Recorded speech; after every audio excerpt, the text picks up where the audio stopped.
kagalang-galang. Ay, gusto mo ba? Parang gusto mo magbayo. Gusto mo ako ngayon bastusin? Paano? Minsan naman magbastusin ka. Eh, si Alex Malaswa. Kahit na anong suot nito, wala yun. Indiana Jones. Wow! Ito naman magsombrero ka ako. Oh, diba? Nawawala interior ng ulo. Ang masasabi ko lang, kulang na lang kay Kakay ay latigo. Latigo. Oo naman. Mahirap nito isuot. Hindi mo mainit. Hindi naman, mas mainit ka pa. Bakit parang nagkapalit? Parang naging kagalang-galang si G3 at ang naging G3 ay si Kakay.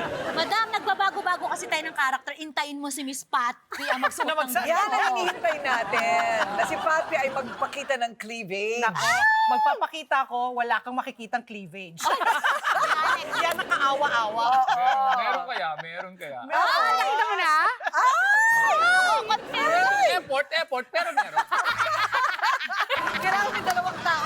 Kailangan Dito. iipite na kagano'n. Meron. O, si Alex naman kulang na lang sombrero at Harrison Ford ng dating. Kaya nga nakita ko yung clip kasi nag-treasure hunt ako. Ano pala yun? OMG. Anyway, ngayong araw po sa TikToks, pag-uusapan natin, I love this episode. Ang ganda ng mga topic natin. Ngayong araw, pag-uusapan natin ang number 1, euthanasia, mercy killing. Dapat ba o hindi dapat bigyan ng karapatan ng isang tao na siya ay magpakamatay? Yan ay legal sa ibang bansa. Dapat ba kapag nagdurusa na sa sakit?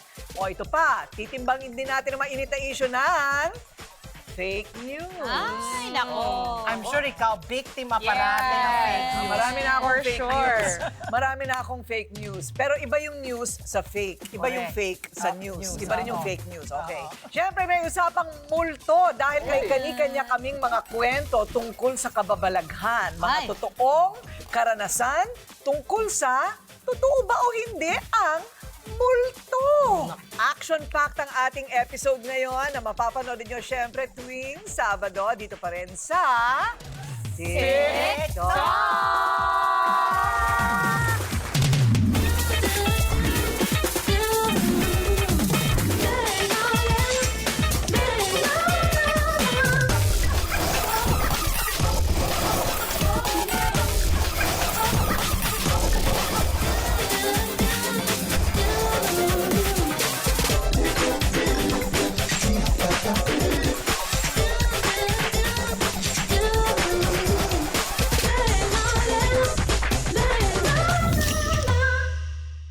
Yes, nagbabalik po ang TikTok! Eto na nga, biktima na ba kayo ng fake news?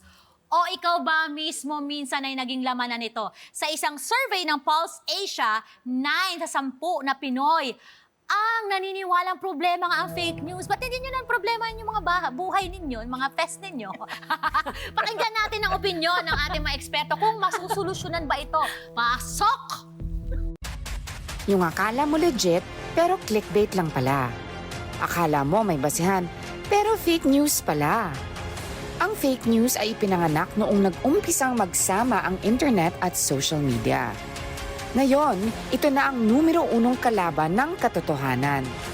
Kayang-kaya ng fake news na sumira ng buhay ng isang tao sa pamamagitan ng pagkalat ng maling impormasyon. Kayang-kaya rin itong lasunin ng ating isip na maaaring sumira sa estado ng ating bayan. Sa isang pagpupulong ng Kapisanan ng mga Broadcaster ng Pilipinas o KBP, iginiit ng mga mamamahayag na kalakip ng mga pagbabago sa media, lalo na ngayong pandemya, ang banta ng pagkalat ng mga maling impormasyon. Binigay na halimbawa ng KBP ang programang Fact Check ng kapatid nating si Ed Lingao. Dito, binubusisi ng veteranong mamamahayag ang pinagmulan ng mga kumakalat na maling impormasyon.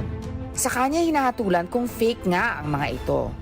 Yung fact check basically is it's an initiative by several media organizations to encourage people to do their own fact checking by setting an example.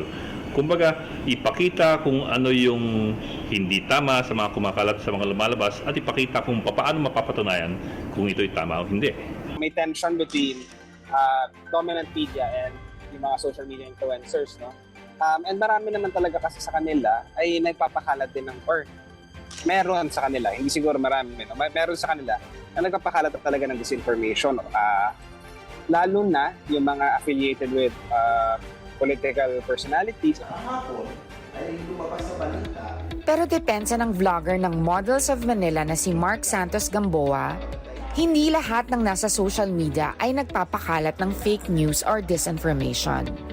Yung mga matatapang na gumagawa nito ay mga vlogger na hindi nagpapakita ng mukha sa video at puro voice-over. Kadikit ng voice-over ay mga pekeng larawan o video. Hindi katulad nila ang makikita mo ang mukha. Totoo naman na maraming misinformation po na lumalabas online. Pero hindi lang naman po yan sa vloggers. Marami po dyan sa mga pages, marami dyan sa mga binuboost na mga posts, marami po sa mga trolls. So halo-halo po yan. Bukod dyan, mas mahihimay pa daw nila ang issue dahil mahaba ang oras para talakayin ito. Base sa mga source na nakuha nila. Kumpara sa mga balita na maiksi. Noong 2019, higit 3.2 billion fake accounts ang tinanggal ng social network na Facebook at Instagram. Ikaw, na fake news ka na ba? Totohanang talakayan, dito na ngayon sa TikToks. Fake news. Kasi ako, news ako talaga. Kaya sa aming mga medyo trained sa news, kailangan talaga chine-check lahat bago mo ilabas. Pero sa panahon ngayon ng social media, na lahat journalist at saka lahat pwede maglagay ng kahit anong impormasyon online, hindi mo na masala kung ano yung totoo, kung ano yung hindi. Correct. Yun ang sinasabi namin. But this is democracy. Sabi nga nila, karapatan ng lahat kung anong gusto nilang sabihin. Bahala na yung mga nakakabasa, nakakapanood, kung ano yung papaniwalaan nila o hindi. Correct, oo. Yes. So dapat importante kasi nga, sabi nga niya, you have to check your source. Kasi nga kung ano-anong mga website lang yan, not credible, di ba? Ako, syempre, gusto ko kunin from the news source. So, from TV stations, TV networks, or yung mga broadsheets. Pero pag mga websites na never heard, tapos ilan lang ang followers, magduda ka doon, di ba? Yun ang correct. mga red flags dyan sa akin. Sabi nga nila, the credibility of the teller is the ultimate test of the truth of the proposition. Ba? Naku, Hirap mo. Nalulog kami doon. Sabi kasi niya, hanapin mo ko saan nyo. Hanapin mo sa kanya yung saan yung Ulo source. ng katabi mo, bigyan mo ng ano. Kailangan mo ng ng gamot. Parang gusto ko na, Masahe. Parang gusto ko na lang maniwala sa fake news kung ilan dadaanan ko ng cellphone. Ano sabi? Para malaman fake news, the truth of the... Okay na ako dyan. Totoo naman nakatago. Gawin na lang natin totoo. Hanapin lang natin yung nagte-tell ng news sa credibility of the teller. Kung sino siya. Oo, yun ang ultimate test. Kung sino siya.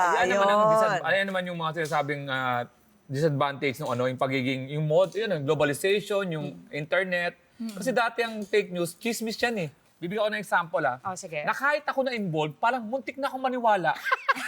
Yung sa nabasa ko, tungkol sa nangyari sa amin yung going Ang tawag bullying. dyan, ilusyonado. Tama. Ibig sabihin, sa sobrang convincing ng fake news, pati ako parang yun talaga atang nangyari. Ano yung kwento? Yung going bulilit, medyo nagkaroon ng isang joke na parang na-involve at alam mo yung dati yung China na vessel na may Pinoy na mga isda, nagawa kami ng joke noon. Ang reason kung ba't kami matitigil is because it's ratings, talagang may plano. Pero ang kumalat sa balita, pinatigil. Ng mga Chinese. Pinatigil dahil ginawa namin joke. Oo. Ando doon ako sa meeting na yun talagang reason. Oo. Pero talagang yun, convinced, tama, ayun nga talaga. Ang kukulit nyo kasi mag-joke, pati yung mga so napasara kayo ngayon. So gayon, yun ang Sa fake. pati ikaw, hindi ka fake, naniwala. pati ako tuloy, yun ba? Hindi. Pwede. Talagang final episode na namin yun. Ayun. Pag popular ka kasi, papaniwalaan ka. Ina-equate ngayon ng mga tao yung truth Popularity. sa popularity. Pero Diba? di ba, sabi ni Kuya Alex, parang nag-agree naman tayo lahat na ang fake news parang chismis lang yan. Oo. Pero kasi dati pagka nung medyo panahon natin dati, na kapag nagsulat ka or napanood mo sa TV, may mga terms kasing ginagamit yung mga journalists natin, yung mga newscaster natin kahit nagre-report sila, na ngayon pwede nilang gamitin sa fake news, parang naiintindihan nila kasi nga meron na tayong Google. Pwede nilang hanapin, kuya, yung term na to, nagagamit nila. So pagka binasa ko, pag binasa ko, may knowledge ako sa mga legal terms, sa mga terms ng journalist, parang totoo. Most of the time, chismis, ha? Yeah. Yung fake news, yung pag sinasabi nila, kunyari, Inimbento talaga. inimbento Oo. talaga na only somebody who's so gullible will believe it. To me, ha? But like the one Alex said nga na, they made it, they spun it na it's so credible na pati siya napaniwala. Nasa ano yan feeling ko fake news is yung presentasyon na mukhang news. News, Yes. oo. Okay? Oo. May headline. May headline. May headline May na website. parang Corina Sanchez, buntis. Oh. Congrats! At saka dinaan sa Immaculate ano. Conception. Okay, anyway, sabi mo nang ganun ang presentasyon. Ang problema kasi sa fake news talaga, una, nakakasira ng buhay, nakakasira ng negosyo, at nakakasira ng kinabukasan ng isang buong bayan. Alam mo na, ang fake news talagang yan ang pinaka-in-demand pag panahon ng kampanya. Kampanya. Tama? Yes. So, yan ang ginagamit nilang paninira. So, kung nasira ng isang halimbawa kandidato sa isang bayan o isa ibang bansa, nawala na ng pagkakataon ang bansa na iyon na sana, hindi ba, matino ang nailagay dun sa pwesto. Kasi naunahan na ng fake news. Parang ito matindi. pyramiding, no? Halimbawa lang, gano'ng katindi ang fake news Halimbawa doon sa barangay, may napaniwalang isang barangay captain. Tapos siya ngayon nagpapakalap doon sa mga barangay tanod niya. Siyempre yung figure na yon, very Yes. Oo, Credible. Credible. Siya ngayon nagkalat. Yung 20 na yun will spread that also. Kung siya yung tatay ng pamilya, uuwi siya sa bahay niya, dala niya yung fake news. Yes. Ikakalat niya sa pamilya niya, siya yung provider. Correct. Maniniwala yung mga anak. And So, so on and so dumadami. forth. Bilis. Kaya That's- oo. Correct. Parang pyramiding. Correct. So, ano ngayon ang solusyon? O, sige, go. Nung pandemic, meron kasi kaming, may tindahan kami sa katabi ng house namin kasi meron kaming farm. Oo. Tapos yung fake news na nangyari sa amin, sabi ng mga tao, isa daw na tindera sa amin, merong COVID. So, wala nang bumibili sa amin doon sa tindahan namin Nanira. ng mga tinda namin kasi may COVID daw yung mga tao doon. Hindi naman Nanira. totoo. So, fake news yun, Yes. diba? Oo, kasi, pero ngayon, mas matindi kasi hindi na lang barabarangay na chismisan kung hindi online. That's Oh, it. online, And matindi. online is eternal and perpetual. Yes. Kumbaga, It's forever. panghabang buhay nandyan na yung kasinungalingan na yan. Hindi ba? Yun ang ngayon ang problema. So ang tanong, paano mo ngayon gagawa ng batas para ma-regulate ang online, di ba? Dapat that was also nga Hindi yung natin sinulong kaya. nga ni Senator Frank Drilon. Kaya hindi rin pinirmahan ni President Duterte at the time yung SIM registration kasi siningit ni Frank Drilon na dapat pag ikaw ay magbubukas ng social media account, you should also show your cellphone number. Yes. Doon ang maraming tumutol. So it was not signed by Duterte. So they had to revise that law, kaya ngayon lang napasa. Kasi tinanggal yung provision na yon na dapat magpapakita ka pa ng ID, magpapakita ka ng cellphone number bago ka magbukas ng social media account. Ayaw ng trolls. Ayaw ng trolls. Ayaw ng diba? trolls. Ang Ayaw masasabi ng ko lang dyan trolls. is, bawi ka na lang sa next live. Bago sa next live, grabe naman. Dapat ngayon pa lang labanan na natin. Hindi, ibig sabihin ko, ikaw ang biktima ng fake news, hindi mo na, siguro ang sinasabi nyo, gawa tayo ng para maiwasan, pero yung nabiktima ng fake news, Oh. bawi ka na lang sa next live. Sa bagay, alam mo, totoo yan. Mahirap, kang magawa, mahirap eh. labanan. Kausap mo isa-isa Nasira nun? ka na, nasira ka na. Sira ka na, men. Wala na. Oo, Sira ka na. nasira. Tsaka yung ka na. cyber libel, di ba? Parang, ewan ko lang kung talagang nagiging may ngipin yung batas. Kasi, like, may mga tao akong nakikita na nasasampa ng cyber libel. Pero nakukulong ba? May mga nakukulong. Meron kasing bail yan. Oh, may bail. Meron fine lang, like, Oh. mura lang. Kung yaman ka, tapos nagsalita ka. So, kailangan pang paigtingin. Wow, Yun na nga. paigtingin Oh, ang... Lagyan pa ng Oo. ngipin Lagyan ng yung ngipin yung batas. batas. Correct. Ako, pag sa kaipin, nakatingin kayo sa akin. Ipin Oh, ka wala kami Kuya Alex, sana Hindi. umuna ka. Wala. Sinasadya. Sa lahat ba tayo Alam mo, dito? ang masasabi masasabi ko lang, walang ngipin ang ating batas. Tatanungin ko nga, lahat ba tayo dito naging biktima? Ako, hindi ako naging biktima. Sino pa? Madalas ako maging biktima na rin yung asawa ko dyan, Oo. naging biktima na rin yung maraming mga celebrities. Correct, oo. And sa pagsasaliksik ko, mahirap. Mahirap. Kinausap ko si Senator Ping Lacson, kinausap ko si Senator Loren Legarda, and they're all for it. Oh, sige, pero talagang kailangan may representasyon sa Google. Kailangan may representasyon ka sa Facebook. International ang kailangan mo talagang. Hindi na pwede agad-agad pasukin. Ha? Ano sasabihin mo sa Facebook? Ano sasabihin mo sa Facebook? Nagpunta ka? What happened? Ganon. English kasi. Ha? What happened to my account? Ulit-ulit naman siya. Yan. Pero ang sinasabi ko, bawi na tayo sa next live. Next Kaya live. naman, speak of next live, ha? Kaya Yung pala. usapang euthanasia o mercy killing. Yan, ako, medyo seryoso to, ha? Tingnan natin. Gusto ko nang bumitaw, ngunit ayaw ng pamilya. Nako, bakit kaya? Sakit naman. Ang sakit naman. Kasi nga pag-uusapan natin ang euthanasia. Matagal nang pinagdidebatihan yan, hindi lang sa Pilipinas, kundi sa buong mundo. Ang euthanasia o ang mercy killing, pero paano kung ang mismong pasyente na ang humiling nito? Dapat bang pagbigyan? Timbangin natin ang usapang yan. Panoorin po natin ito. Lokong-loko noon ang mga kabataan at sikat na sikat sa YouTube ang vlogger na si Jamville Sebastian o Jam. Kwento ng pag-ibig at mga positibong pananaw sa buhay ang ibinahagi ni Jam sa kanyang show. Sa gitna ng kasikatan, nagkasakit si Jam. Ang simpleng ubo ay lumala ng lumala na naging dahilan para magpabalik-balik siya sa ospital kasamang inang si Maricar Sebastian. Para sa kanya, hindi niya siniseryoso yung mga bagay-bagay na gano'n. Sabi niya, Mama, uburan to, cancer agad. Stage 4 lung cancer na umabot hanggang buto ang sakit ni Jam. Sa kabila ng chemotherapy, hindi pa rin napigilan ang pagkalat ng cancer hanggang sa tuluyan na nitong ibagsak ang katawan ni Jam. Saksi si Maricar sa lahat ng paghihirap ng anak habang nakakonfine ito sa ospital. Yung hangin ng aircon, pag dumadampi sa kanya, talagang sumisigaw na siya sa pain. Na parang bang sinasabi ko sa kanya na sana sa akin na lang. Ako na lang. Huwag yung anak ko. Hanggang isang araw, nag-text si Jam kay Maricar. Isang mensaheng dumurog sa puso ng ina. Open heart and mind tayo mag-usap. I-consider nating mercy killing. Sobrang hirap na talaga ako. Di ko na talaga kayang lumaban. Grabe yung sakit na tinitiis ko araw-araw. Alam niyo ba, kahit dampi ng damit, sobrang sakit na.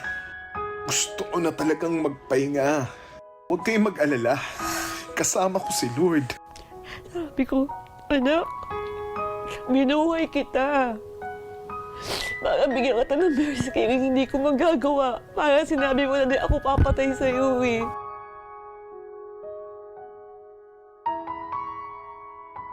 At ilang araw makaraan mabasa ni Maricar ang text ng anak na comatose ito. Ang mercy killing o euthanasia ay isang mabilis na paraan daw na tutulong sa mga may malulubhang sakit o terminally ill na tapusin ang buhay at paghihirap. Bibigyan mo actively ng isang doktor yung terminally ill patient ng isang gamot na talagang mamatay siya, sigurado. With intention talaga na at with voluntary participation ng pasyente, syempre. Na with the knowledge talagang mamatay siya. Ang paraang ito ay mariing kinukondena at ipinagbabawal sa Pilipinas. Do no harm. Kaya isa rin yan sa obstacle sa amin para gawin yung active euthanasia. Hanggat walang ganon na batas sa atin, yung mga waiver na yun, invalid po yun. Taong 2013, ipinanukala ni dating Senador Miriam Defensor Santiago ang Senate Bill 1887 o Natural Death Act na naglalayong tulungan ang mga pasyenteng may malubha na sakit na pabayaan silang magdesisyon sa estado ng kanilang kalusugan. Pero hindi ito umusad sa Senado. May mga legal expert na hati dito, hati talaga. May iba nagsasabi ang part daw ng human dignity dapat isulong ang buhay. Meron din part ng human dignity na dapat tapusin na ang paghihirap ng isang mamamatay na. So talagang debate ito. Legal lang ang euthanasia sa 3 bansa. Ang Netherlands, Belgium at Luxembourg. Dumagdag dito ang Amerika at pinayagan ito sa mga estado ng Washington, Vermont at Oregon. Sa Switzerland naman, dinarayo ito ng iba't ibang bansa. Death tourism ang tawag nila dito. Ang simbahang Katolika, naninindigan na kahit ilang beses daw idebate ang isyong ito, ang Diyos ang nagbigay ng buhay, sila lang kukuha niyan. Ang problema nga, yung science, pakialamero. They trust that they, like you, will rise. 16 na araw bago mag-birthday ang dating vlogger na si Jam, sumakabilang buhay ito noong March 4, 2015. Para kay Maricar, hindi man niya pinagbigyan ang hiling ni Jam na mercy killing o euthanasia, alam niyang panatag na ang anak sa piling ng may kapal. Ikaw, kung nasa kalagayan ka ni Maricar, pagbibigyan mo ba ang hiling na patayin mo na ako? To kill or not to kill? Pag-usapan yan ngayon dito sa TikToks. Ang lungkot-lungkot naman yun. That's so heartbreaking, no? Na talagang, if you're a mother na hiling ka ng anak mo na payagan mo na siyang mamatay. Parang, I agree. Parang ako nagbigay ng buhay ko sa'yo. Paano ko babawiin? Correct. Pero I think it is all about the law. Kailangan talaga batas yan. Kung ibibigay ng Estado ang karapatan sa isang individual na siya ang magdesisyon, na sobra na ang paghihirap niya at pwede na siyang, yumao na para matigil na yung kanyang paghihirap. Di karapatan na yun ng tao. Wala na yan sa nanay, wala na sa pamilya, hindi ba? Ganon. Kung ikaw, tatanungin, dapat ba? Ang hirap-hirap. I think the closest that we have for that is DNR, yung do not resuscitate, diba? Kasi yung lola ko may ganun yung tito ko rin may ganun. Parang kung ikaw kasi yung kamag-anak, sobrang hirap mag-let go. Pero kung ikaw kasi yung nasa kalagayan na yon, parang mas nararamdaman mo But I believe kasi ako, for me, sarili ko tong paniniwala, suffering is a purification process Para sa akin. Purification? Kailangan maghirap ka? Hindi naman, parang feeling ko, and this is just me, this is my faith, na parang kailangan mong pagdaanan yan. Parang ganyan. May ganun May ganun akong paniniwala. Siyempre, of course, it's not for everyone. But ako, ganun yung paniniwala ko. But then again, I'm never in that situation. Correct. Hindi pa ako nalalagay sa ganyan. So, hindi ko rin talaga masabi. Oo. Siguro yung pain management. For me, ako kasi naniniwala ako sa himala. Yes. Naniniwala ako talaga na posible na kahit gaano man ka-terminal ang kaso, pag pinagpala talaga yan ng universe o ng Panginoon, may mangyayari at pwede pa rin siyang gumaling. At maraming dokumentado na kaso ganyan. Yes. So bakit ko ipagkakait ang pagkakataong iyon sa minamahal ko? Pero kailangan may pain management. Problema kung walang pain management, nagdudusa na sobra ito. Paano mo ididebate ang siyensya na sinasabing wala na siyang pag-asa? So bakit mo papatatagalin? Ako, etong death, napaprocess ko to Ang problema, meron akong anxiety and clinical depression. Kasi medyo takot ako sa death and sakit. Ganon. Pero na-realize ko, dalawa lang exit point mo sa mundo Accident and sakit. Yung pagtanda is ano pa rin Yes. Ano pa rin yan sakit pa rin ng pagtanda So pag-iisipin mo dalawa. Or, the third one, yung hindi natin pinag-uusapan natin, which is suicide, yung itong mercy killing. Oo. Ayun talagang naiisip ko Kaya nga nakita ko, mas okay. Di ba mas ano pa yung mga yung death sentence na by lethal injection? Kasi kumalma kinalma, di ba? Yung pinapatulog ka muna before, ang ganda pa ng pagkamatay mo Hindi, walang Kalma sakit. ka. Kalma, kasi pampakalma yung pinapatulog, tapos kalma ka. So, sa akin, kaya tayo ganito sa Pilipinas, hindi to uubrang yung mga euthanasia. Kasi combined with the pain management, hindi ko talaga kaya yung anak ko. Palliative care. Pero hindi ko rin kaya makita yung anak ko na yun ang Nagsasuffer. painful sa Oo. Ako the closest is, and this is a personal experience, my mom kasi has been on dialysis for 8 years now. Literally sinasabi na niyang Nagpapaalam na. Ayoko na. Yun Oo. nagbababay na siya. Pag nakikita mo talaga yung mahal mo sa buhay na nahihirapan, parang even if your loved one says na hindi na niya kaya, ganyan. Tama si ate ko rin may grace ni God, may Yes. miracles na nangyayari na nasusustain pa rin. And that's based on my experience. So I really can't say that I am for euthanasia. Ako, for me, kung ako sa akin mangyari yun, ako yung may sakit, wag naman sana. So, yung talagang terminally ill na ako. Tapos wala nang pag-asa although yung faith ko, naniniwala ako. Pero kasi, coming from a breadwinner, para sa akin, gusto ko pag may gano'n na akong level ng sakit, euthanasia na kasi ayokong maging pahirap. Ayokong maging pahirap Selfless pa rin. Kumbaga, hindi dahil nahihirapan ako kasi ayokong maging pahirap. Kasi syempre, ikaw ba, para sa akin, ikaw, nakikita mo ako, yung nanay ko iiyak, yung tatay, yung mga kapatid ko na stress, di ba? Parang, bawasan na natin ng isa. Di ba? Tsaka, okay lang ang sasabihin ko, insured ako na kayo lahat ang magmamana. Hindi na sa akin gastos. Hindi yung gastos, lahat ang magmamana. Ate ko rin yung gastos, ha? May ibang mga kakilala ko. Ang problema nila yung gastos. Kaya nila gusto mag-exit kasi mas gusto nilang gamitin ng pera sa may iwan nila sa mahal sa buhay. Kasi Ako rin, mahal, the quality of life rin. Pag-usapan mo rin kasi yung quality of life. If, yun na nga, you're alive, pero you're bedridden. Wala. Kumbaga, ang tubo na lang ang bumubuhay sa'yo, di ba, artificial na lang, or hindi mo nakikilala na yung pamilya mo. Kung quality of life, di wag na. Di ba, sa akin rin, ako rin, I share para the same as Kakay. I might as well also give up on myself already.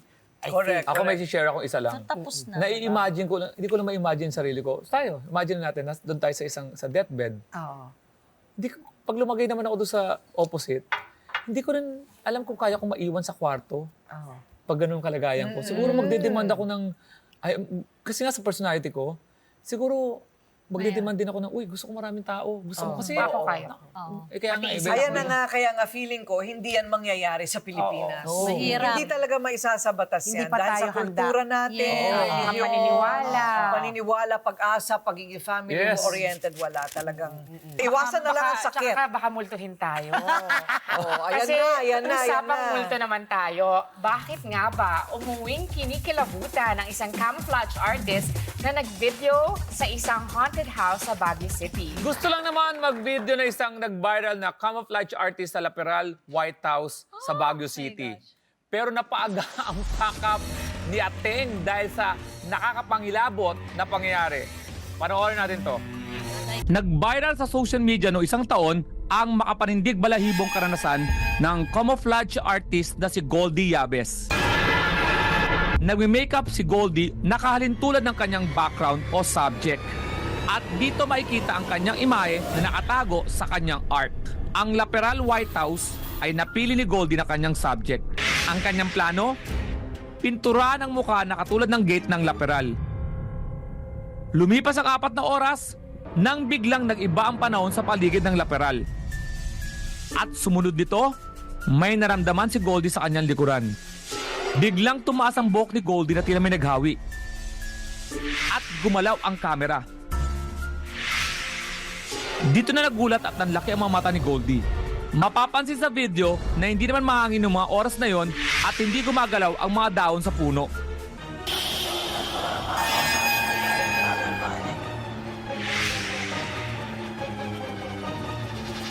Dahil dito, dali-daling umalis si Goldie sa lugar at sumakay ng taxi sa takot. So, nakauwi na ako guys ngayon. Pero may napansin kasi ako na parang mainit yung likod ko. So, nung chinek namin. Mas nakakakilabot ang kanyang natuklasan. Ano ba ito?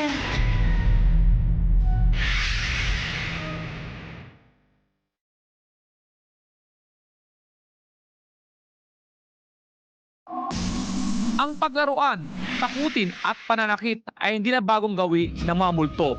It could be adharmic creature. Ayon kay Father Francis Lucas ng Catholic Bishops Conference of the Philippines o CBCP, Pag nakakatakot yun, nako, may diablo yun. ikaw, minulto ka na ba? Tumataas na balahibo ko. Pag-usapan na natin ngayon dito sa TikToks. Takot ako. Ako ganyan. Ako ay avoid eh.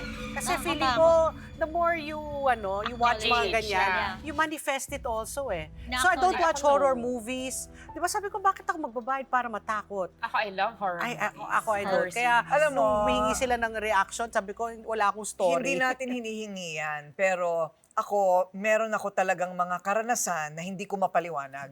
Hindi ko hiningi. Di ba? Pero siguro, sabi nga nila, merong mga lapitin. Merong mga hindi lapitin. So ergo, ibig sabihin, naniniwala ako sa multo. O bakit? Nakahiga ako dun sa kama ko. Dun lang ako nakahiga sa isang tabi, queen size. Biglang may tumabi sa akin. Ha? Naramdaman. Oo, kasi Si Sekmar. wala, hindi ko pa siya kilala noon. Matagal na ito. So ito, Naramdaman mo nung biglang gumanon yung kama. So may tumabi sa akin. So sabi ko pa nga, sino ka? Kinausap mo. Kinausap ko, natakot ako, nagtalokbong ako kasi baka biglang sumagot. Diba? Yeah. Natakot ako, pero Gabi to, naramdaman, umaga? gabi, patulog ako. So ano to, parang naramdaman ko yung physical na mass, na energy na talagang lumubog. Yung lumubog talaga yung kama ko.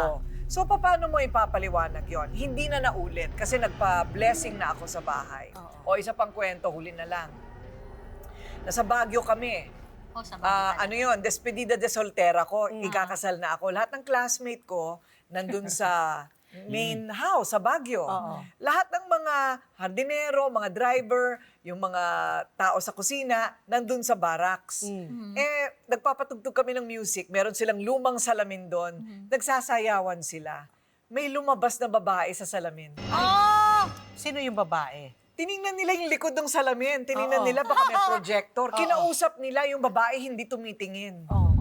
Hanggang sa tinanong na nila, anong ginagawa mo di? Lahat sila nakita nila, ha? 15 minutes, itong babaeng ito lumabas sa salamin. Tinanong nila, sino ka? After 15 minutes, tumingin lang daw sa kanila at naglaho. Oh my God. Pagpunta nila doon sa main house kinabukasan, nakita nila yung painting sa bahay. Oh my God. Siya yan. Who was she? Wala lang, nabili lang yung painting sa isang tindahan. Oh my God, nagambala yan siya. Ako, naniniwala ako na meron talagang multo. Kasi Ako rin. sarili kong karanasan talaga yan. Naniniwala Talaga yan. Naniniwala actual experience. Gusto mo bang makakita? Hindi, ayoko. Kaya nga hindi nga ako nanood ng horror movies eh. Ayoko. Ikaw, meron. Ikaw? Ako, Hindi, sige. ako naniniwala ako, pero hindi ko lang gusto yung mga style nila. Ano bang style ng mga nagpapakita Pagkala na kinakausap nyo, di ba na siya nagbigay ng detalye? Saka, hindi, matagal joke to, di ba? Parang, yung multo, pag binuksan mo, laging ready, di ba? Bukas mo, gusto ko maka-timing, hindi pa ready. Pag bukas mo, nagbibihis din siya, pero nagkagulatan kayo. Ibang yata yung multo yun? Ibang multo yung sinasabi mo? Saka dati alas 12. Ngayon, alas 3 pa. Alas 3 ng umaga, sabi Sabi mo, nila. naging ka alas 12, may alas 3 pa. Lahat They pag... call it the witching hour. Ba't sino nagbago? Sino ba, nag-usap-usap ba yung mga multo na medyo maaga yung 12, lipat natin sa 3, gano'n?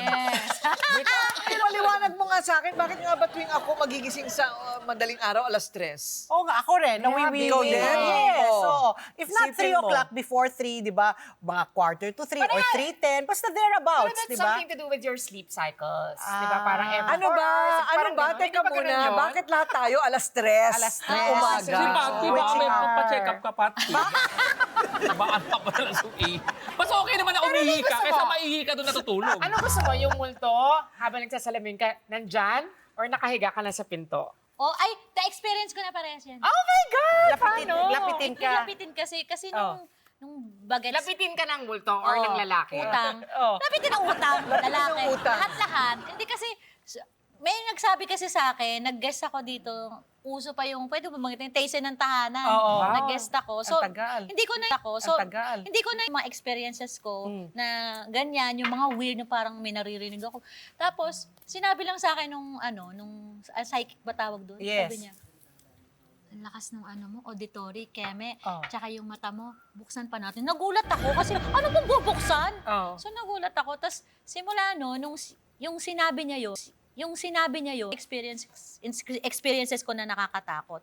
At physical katulad nun yung ginalaw yung buhok, meron akong experience niya. Poltergeist. Pero, totoo pala kasi pina-check yung bahay Meron pala doon talaga sa bahay na yun. Favorite lang nila talaga akong lapitan. Sandali. Ano itsura ng bahay? Maganda? Malaki, tsaka Ayan ang problema mayaman. ko. Ayan ang problema ko. Ang mga multo, Namimili. lagi nagpapait sa magagandang bahay. Wala pang multo sa payatas. Ate ko, hindi, matawa ka na dito. Kaya ako pag matatakotin ako. Pag nag-check-in ako sa, pag halimbawa may show ako sa abroad. Minsan nagpapasikat yung organizer. Bibigyan ako ng kwarto maganda, yung 2 kama. Eh di ba may kasabihan tayong yung kama doon nahihiga pag walang Eh sabi ko, sa Japan pa naman yun. Siyempre, pag sa Japan, hindi nakakadito Tagalog yun. Baka sabihin, lumalaban pa ako. Pag di ba? Sabi ng nanay ko, ilagay mo yung mga gamit mo sa bakanting kama. Sunod Para ko. walang humiga. Pagpatay ko, korting tao. No! Hindi, ito pa matindi. Totoo? Nag-korting tao, ibig sabihin, hindi nga effective. Saka napansin ko, gusto ko lang maliliit na kwarto. Kasi parang multo, pati siya, di ba? Kasi pag malalaki, kaya gusto niya malalaki, parang, gumagano sila eh. Pag maliit siya, siyempre gano'n niya, pag ito na yung kama, excuse me. Diba, parang mapapatid-patid siya, hindi ako matakot. Ayon sa siyensya, dahil na-fascinate nga ako dito, pinag-aralan ko. Ayon sa siyensya, ang mga kaluluwang ligaw or energy ng mga tao, dun sila sa madidilim at malalamig na lugar. Kaya sabi nga nila sa norte, sa Baguio, marami. Oo, madidilim at saka mga malalamig na mga lugar. Naku, alam mo kung lugar na madidilim at malalamig. Pero walang motel. Hindi kasama ang motel. Pero masaya naman Dapat they also said, kasi sabi nga nila, gusto rin daw ng mga multo yung mga tahimik. Kaya ewan ko nga bakit si Kakay. Hindi kasi, ang Miss Patme, feeling ko kasi na namana ko yung ganun ko sa lola ko. Kasi nung bata ako, nagkukwento talaga siya ng mga weird stuff na tungkol sa mga ganyan. Hanggang sa, sabi ko nga, nawala lang lahat sa akin yun at hindi na ako natakot nung lagi ako nagpipray. Kasi grabe yung mga experience yung, as in, kumakatok sa pinto, walang tao, sinilip ko, pagbukas ko, walang tao. Mga ganon. Ganong level, mga naglalakad. Tapos, yung pala, horror yung book na binabasa. So, ikaw, ang nangyayari kasi sa akin, kunyari katabi kita, wala ka naman, hindi naka-open yung third eye mo. Pag kasama mo ko, pwede mo ma-experience kasi kasama mo ko. Ayun. Ganon yung level. So, nawala na lang siya nung hindi ko na masyado pinapansin. At saka, kunyari, pag nararamdaman ko na, sinasabi ko lang, kailangan mo ba ng dasal? Ipagdadasal kita. Tapos, kunyari, sa ibang mga lugar, kunyari sa ganyan, sinasabi ko lang pag nararamdaman ko sila, kasi ang lakas ng energy tsaka mabigat. So, sasabihin ko lang, dito ka lang huwag kang sasama. Ipagdadasal na lang kita. Laging ganon. Correct. So, naniniwala ko na, sabi nga nung psychic na Keme, in every spaces daw sa atin, meron tayong mga spirit na nakapaligid sa atin. It's either good or bad. Ayan. Yeah. Kaya feeling ko yung dasal. I believe in spirits. Kasama ka doon sa nakakita doon sa babae. Ha? Kasama ka doon. Hindi. Pero dahil ang daming witnesses totoong mga tao to, nakita nila lahat Oh my God. Naniniwala ako talaga. And by the way, hindi lang yun. Meron din ako mga karanasan na tipong, sabi ko sa kasambahay namin, may nararamdaman ka ba dito sa bago nating lipat na bahay? Ma'am, meron sa taas. Pinagalitan ko yung multo. Sabi ko, hoy, hindi ka welcome dito, ha? Bahay ko to. Alam mo kung ano nangyari? Yung mga barya sa ibabaw ng mesa, lumipad papunta. Oh my gosh! What do you mean lumipad? Mula sa mesa, humampas sa pader. Wala namang hangin. Naalala ko na, meron akong tita. Tapos may kapatid siya na dalaga. So, binibisita niya every so often sa New Manila. Tapos sinasabi niya, parang, hindi ko pa nabibisita yung kapatid ko for a long time. So, bisitahin ko siya. So, nagpunta siya. Tapos, tamang-tama naman, nung pagbisita niya, umuulan, malakas. So, bumubusina siya. Alam niyo yung mga lumang bahay sa New Manila? Yung mga bahay ng mga mayayaman dati. Yamane. Balete Busina siya. Ang lakas ng ulan. Sobrang lakas. Sabi niya, Tapos finally, binuksan nung houseboy yung gate, tapos nakapasok siya, ganyan, tapos pinuntahan na niya yung sister niya, tapos nag-dinner sila. Sabi niya, ano ba yan? Ang tagal-tagal ko bumubusina, ang tagal ng boy niyo buksan, yung gate, keme-keme, ganyan-ganyan. Tapos sabi nung sister niya, wala akong boy. Wala akong boy. Oh my God! Ayoko na ng ganitong kwentuhan. Kaya nga binabalik ko sa katatawanan eh. Kasi hindi, ito, kwento ko, ito, totoo to. Ito, recently lang, a week ago lang. Ay, grabe. Alas 5 na madaling araw, nagising kami ng asawa ko. Alas 5 kasi. Pero may asawa ka pala.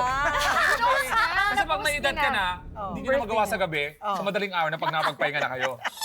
So, seryoso to. Bumukas yung TV namin. Tapos wala yung remote. Pagbukas, nagkatingin na kami, tapos papalakas loob yung parang in-encourage namin. Alam mo naman yung technology ngayon.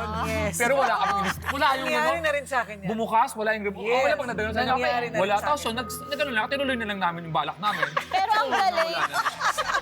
Tapos pag gano'n na, abang nagsisex kami, umagis yung barya. Sabi na, umagis yung barya. Sabi ng multo, babastos nyo. Ay, pero tama, dapat kinakausap mo yun ang bili ng lola ko. Kasi sabihan niya ako, kaya ikaw, pag lumaki ka na at na-experience mo yun, kakausapin mo. Kasi ang kailangan lang ng mga yan ay dasal.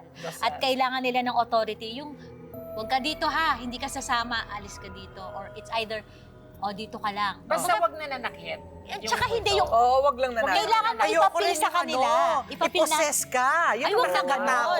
Wag naman ganun. No, that's what I'm saying kasi yan Yeah. ang nakikita ko sa mga documentary. Mga multo-multo, okay lang, matatakot ka. Ganun, pero yung mga possession, Ay, yun mahirap ang yun. nakakatakot. Kasi Hindi ko na it happens pinapanood again. yan. Ako, hindi, kailangan di natin minsan ng possession. Minsan kasi ginabi ako, sabi sa kanila, saan galing? Nag-possess na lang ako. Sit ka. Di ko alam. Di ko alam. Oh! Huwag mo siyang aawayin. Kundi, papasok ulit ako dito. Sit ka! Takot kasi ako sa topic na to. Kaya mag-uuwian tayo. Anong oras na? Hindi yan! Ano sa studio, may balita ako. At saka hindi Friday ngayon. Ang sinabi sa akin, tatandaan mo, kapag Friday ng alas 3 at alas 12, malakas yan. Friday and Tuesday. Talaga may schedule. Oo. Ano, nagsasayawan yung mga multo? Uy, girl, alas 3 na. Friday ngayon. Uwi. Sabi niya, uy, dali na, cue mo na para kalibitin si Patpi. Ayun na, kalabit mo na, hilahin mo. Ganon. Ganon yan. May oras ko na. Oo, ganon talaga eh. Ay, nakakaloka to pinag-uusapan natin mga multo-multo. At ang galing ni Ma'am Corina kasi kinakausap niya. Ang tapang niya. Wala tayong masasabi. Takot ako. Parang lahat tayo ngayon kikilabutan. Marami pa kaming kwento behind the scene na hindi na ninyo narinig. Pero wala. Magdasal na lang po tayo at maniwala sa kabutihan. Yes. Di ba? Ganun na lang yun. Correct, oo. Tapos, ano naman ang pananaw mo sa euthanasia? Not for it. Hindi, ang Pilipinas hindi handa sa euthanasia. Di ba? Oo. Tapos, ano yung isa pa nating topic? Fake news. Fake news. Dapat yan masupil ng batas. Yes. Correct. Kailangan. Tama? O, yan na yun. Yun na yun. Ako, ang pag pinagdugtong ko ulit ng tatlo, yung multo na yan, dapat fake news lang yan. Yes. So, pag ako nakakita niyan, please, immerse killing niya. I agree with you, Alex. Ang bilis. Ang bilis. O, kita nyo naman mga kaibigan. Amin ang pinag-uusapan, iniisip nyo pa lang. Kasi pag-uusapan natin ang dapat pag-usapan. At para sa mga multo, please, yung mga trip namin, walang basagan. Dahil lahat kayo ay aming pakikinggan. Kaya magsama-sama tayong muli sa susunod na Sabado, alas 8 ng gabi dito sa Signal TV. Ito ang...